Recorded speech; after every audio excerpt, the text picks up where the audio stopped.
ए वो ब्रह्मसूत्र मत पढ़ना, उसका अर्थ है भागवत। भागवत पढ़ लो, मैंने उसको डिटेल में भागवत में लिख दिया है जो ब्रह्मसूत्र है।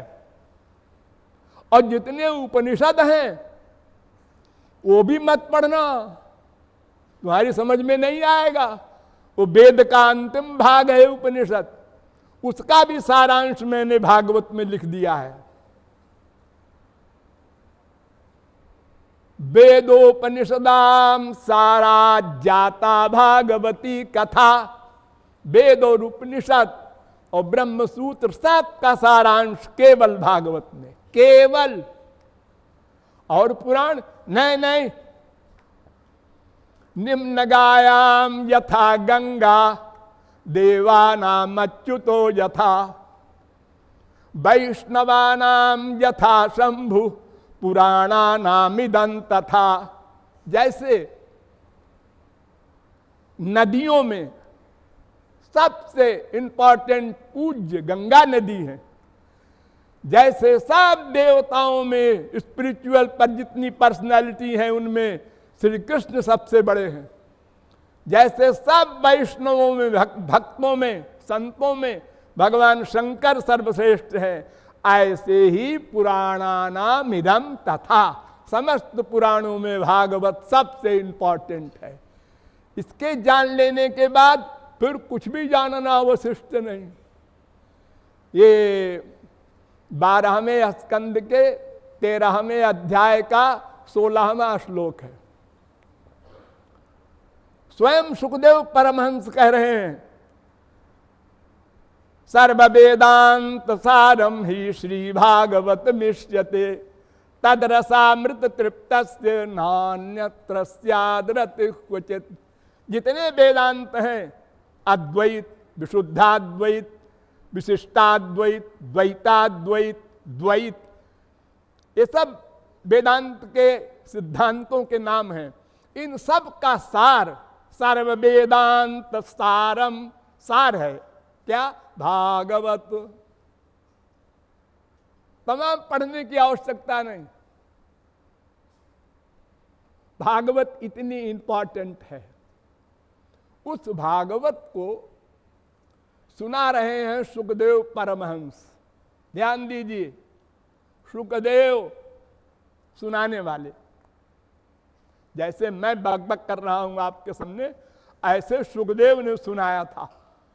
और सुनने वाले शौनकादिक परमहंस। ये सुखदेव कौन है जी? ये सुखदेव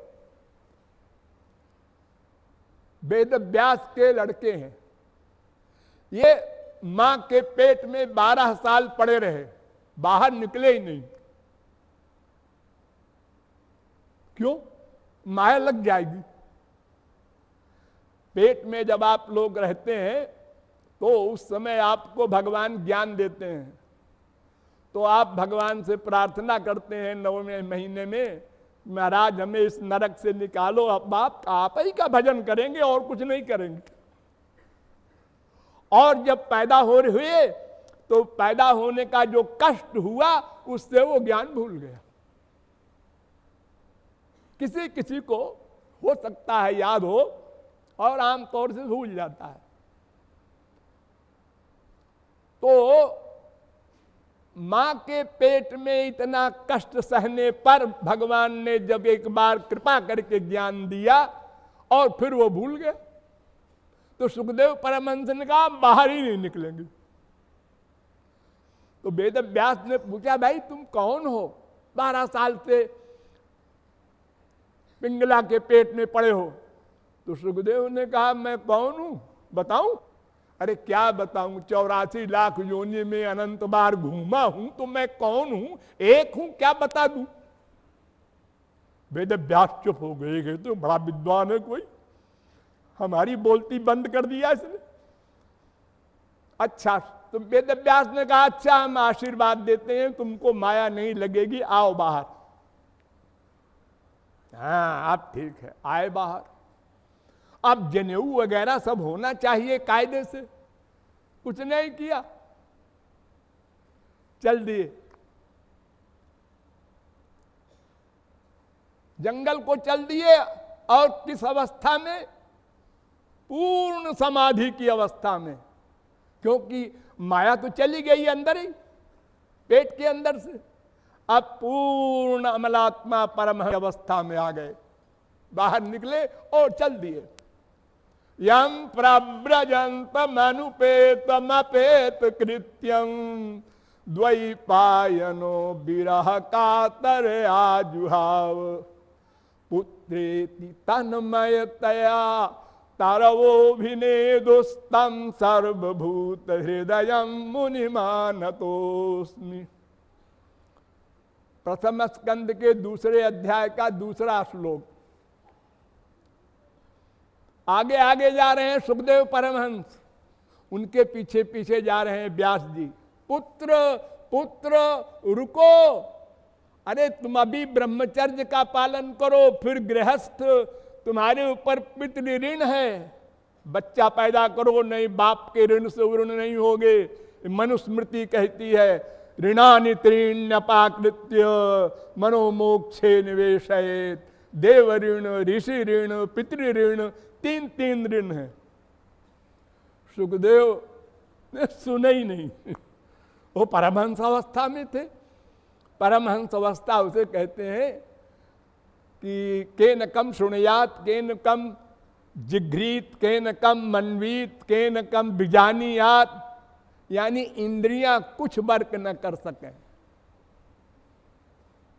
जैसे फुल मैड होता है,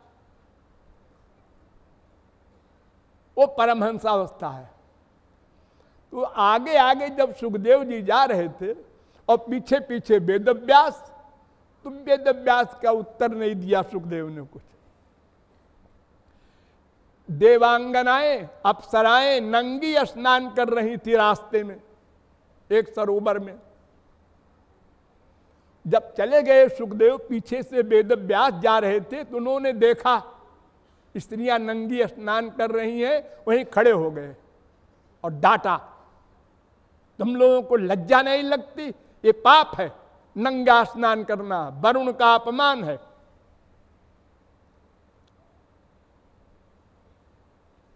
और वेदव्यास को देखते ही उन लोगों ने कपड़ा पहन लिया। तो उन्होंने कहा मेरा लड़का गया आगे आगे, तब तो तुम लोगों ने कपड़ा नहीं पहना, और मुझ बूढ़े के लिए कपड़ा पहन लिया।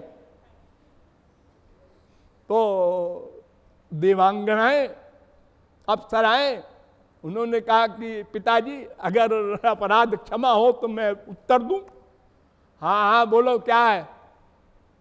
दृष्ट्वानुयान्तं ऋषिमात्मजमप्यनग्नं देव्यो ह्रिया परिदधुर्न सुतस्य चित्रम् तद्वीक्ष पृच्छति मुनौ जगदुस्तवास्ति स्त्री पुंभिदा न तु सुतस्य विविक्त दृष्टे।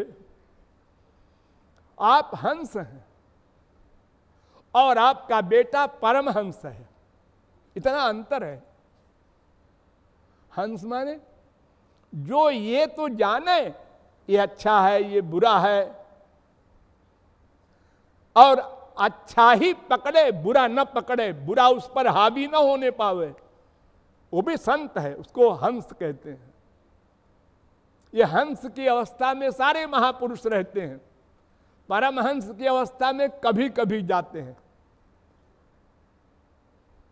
और सुखदेव जब यहां से गया तो उसने देखा ही नहीं कहां स्त्री है, कहां नंगी है, कहां वृक्ष है कि पेड़ है कि पहाड़ है, सब जगह अपने आप को देख रहा था।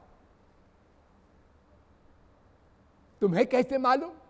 मैं देवांगना हूं, पुरुष की निगाह से पहचान लेती हूं मैं कि ये किस निगाह से देख रहा है।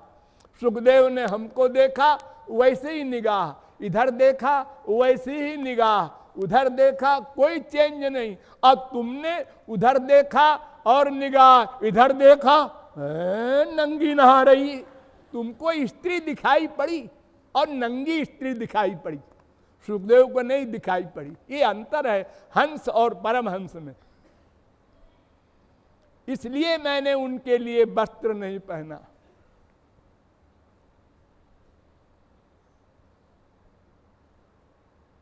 ऐसे सुखदेव परमहंस हैं भागवत के वक्ता। और श्रोता कौन है? परीक्षित, गर्भदृष्ट मनोध्यायन परीक्षित नरेश। ये परीक्षित जब मां के पेट में थे तो अश्वत्थामा ने ब्रह्मास्त्र मारा कि इसका खानदान आगे न चले, तो श्री कृष्ण ने ब्रह्मास्त्र को शांत कर दिया। मतलब कट गया था सिर, लेकिन उसके बाद श्री कृष्ण ने जिला दिया उसको, परीक्षित को, और परीक्षित को दर्शन दिया श्री कृष्ण ने गर्भ में। तो जब परीक्षित पैदा हुए तो चारों ओर देखने लगे, वो जो हमने देखा था गर्भ में इतना सुंदर बालक, वो कहां है? अब संसार में वो कहां है जो दिखाई पड़े? लेकिन वो संसार में सबको देखते जा रहे थे, इसलिए उनका नाम रख दिया परीक्षित।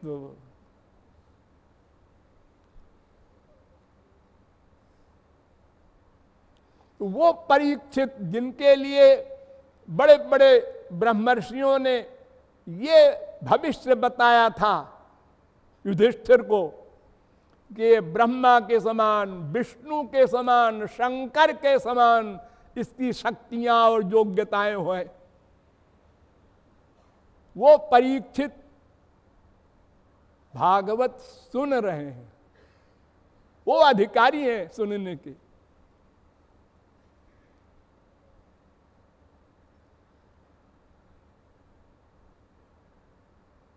बड़ा आश्चर्य हुआ शौनकादिक परमहंसों को कि सुखदेव ने भागवत सुनाया कैसे। सूत जी से कहा ये इम्पॉसिबल, मेरी बुद्धि नहीं मानती। क्यों? तस्य पुत्रो महायोगी समदिंग निर्विकल्पका एकांत मतरुन्निद्रो गूढ़ो मूढ़ इवेयते। अरे वो वेद व्यास का पुत्र सुखदेव, वो महायोगी है और परमहंस है। वो कुछ सुन ही नहीं सकता, पढ़ ही नहीं सकता, सुनाएगा कैसे? वो तो पागल बना हुआ बाहर से दिखाई पड़ेगा, कोई भी देखेगा तो। न उसको चलना आता है, न बोलना आता है, न सुनना आता है, न कोई वर्क आता है। उसने कैसे भागवत इतनी बड़ी सुनाया? प्रथम स्कंद के चौथे अध्याय का चौथा श्लोक।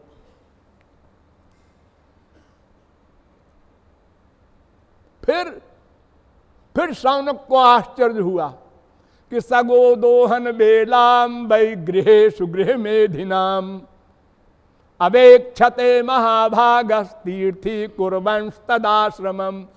वो किसी के घर पर थोड़ी देर खड़ा होता है 24 घंटे में, जितनी देर में गाय दुही जाती है, और भिक्षाम देहि बोलता है और जो कुछ मिल जाए खा लेता है।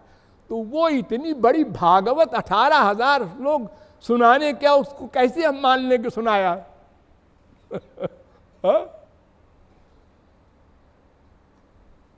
तब उसका उत्तर दिया सूत जी ने, आत्मा रामाश्च मुनयो निर्ग्रंथा अप्युरुक्रमे कुर्वन्त हैतुकीम भक्ति मिथ्यम भूत गुणो हरि।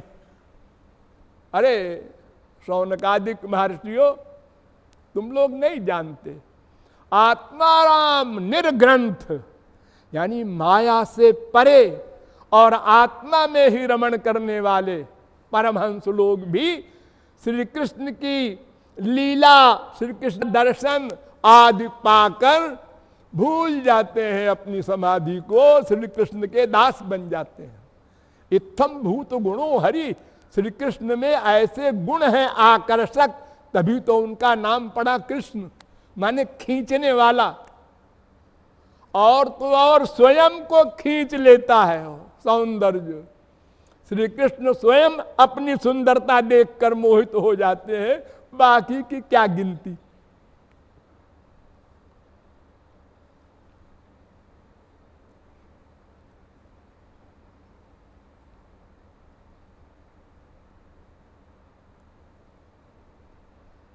और एक कारण और है महर्षियों, हरेर गुणाक्षिप्त मतिर भगवान बादरायणी अध्यगाद महदाख्यानम नित्यम विष्णु जन प्रिय।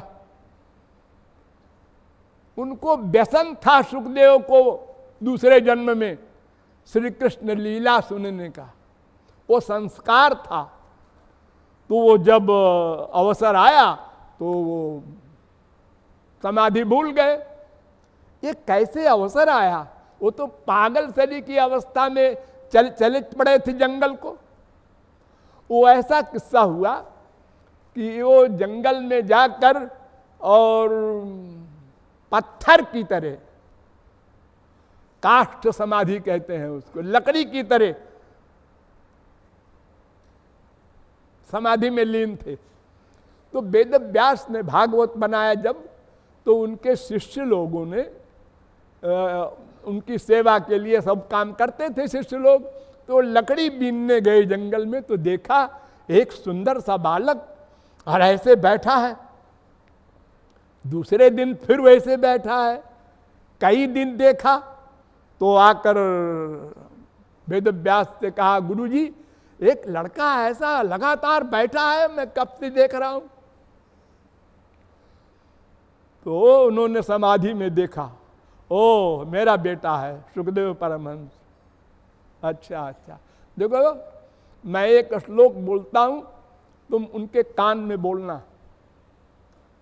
तो बरहा पीडम नटवर बपुः कर्णयो कर्णिकारं बिभ्रद बास कनक कपिशं वैजयंतीं चमालां रंध्रान् वेणु रधर सुधया पूरयन् गोप वृंदारण्यम स्वपद रमणम प्राविशद गीत कीर्ति। श्री कृष्ण के श्रृंगार का वर्णन है इस श्लोक में। ये श्लोक सुखदेव परमहंस के कान में सुनाया, एक बार, दो बार, तीन बार, और आंख खुल गई, होश में आ गए, परमहंसावस्था गई, हंस अवस्था में आ गए। और उन बच्चों से पूछा, ये श्लोक तुमने कहां से सुना? हमारे गुरुजी ने 18,000 श्लोक बनाए हैं हमारे गुरुजी ने। हाँ, लेकिन इतने सुंदर भगवान हैं तो हमको कैसे मिलेंगे वो? फिर समाधि में चले गए।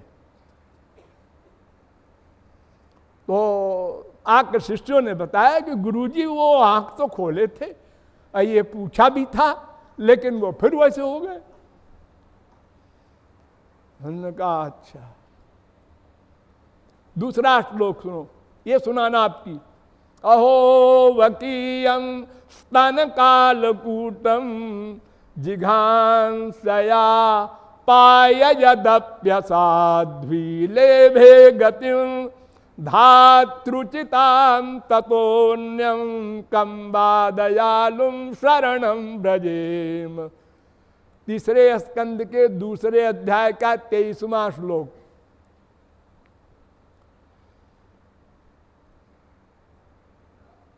जिस पूतना ने जहर लगाया स्तनों में और मार डालने की मंशा से जहर पिलाया, उसको आपने अपना लोक दे दिया।